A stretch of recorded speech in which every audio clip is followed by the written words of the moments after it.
হ্যাঁ, প্রথম দিন নিয়ে গেছে এর সেই দিন। এর তো অনেক ট্রিটমেন্ট চলছে। অনেকে আমাকে মানে কমেন্ট করেছে যে ওকে স্প্রে করে দিন, ডাক্তারখানা বলে ওষুধ আনো, ও তো সারবে না।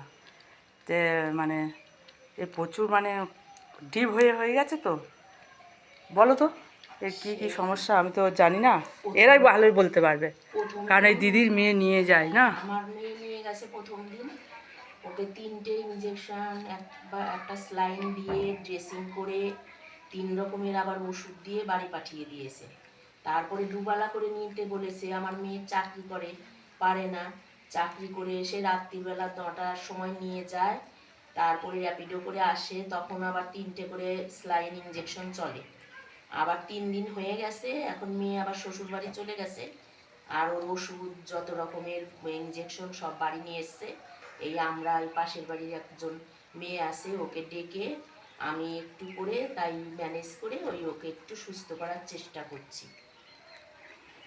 এখন যদি ঠাকুরের আশীর্বাদে ভালো হয়, আমরা চেষ্টা করছি যা টাকা লাগুক ও ভালো হয়ে যাক, এটাই চাইছি।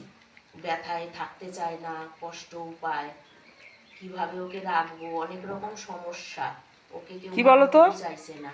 সত্যি আমাদের এইখানে তো মানে আমরা এই কভার ছাড়াতে এদের অতটা কেউ দেখাশোনা করে না, না সবাই যেন কেমন কেমন করে।